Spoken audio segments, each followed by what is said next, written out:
বাচ্চারা, তোমাদের ক্লাসে একজনের মধ্যে ভূত আছে। কি ভূত? ভূত ভূত আমি বাথরুমে ভূত দেখেছি। কি ভূত? ভূত তো এখানে আছে, তুমি বাথরুমে কিভাবে দেখলে? বন্ধুরা, আমি সত্যি দেখেছি, আমার উপর বিশ্বাস করো। স্বপন, তুমি কি দেখলে? একটা ভূত বাতাসে উড়ে বেড়াচ্ছিল। আমি তো চলে যাচ্ছি। বাচ্চারা, আমি একজন বাবা এনেছি। বাবা আসো। যার মধ্যে ভূত থাকবে তার উপর এই জল ছুঁড়ে দিলে ভূত নিজের আসল রূপ দেখাবে। তোর মধ্যে নাই, তুই চলে যা। বাদ্রি, এখন তোর পালা।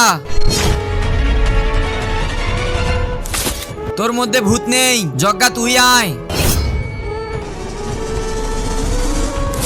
তোর মধ্যে ভূত নেই, ঘটিয়া এখন তুই বাকি আছিস। এরপর এমন কিছু হয়েছিল সেটা আপনারা দেখলে হাসতে হাসতে গড়াগড়ি খাবেন।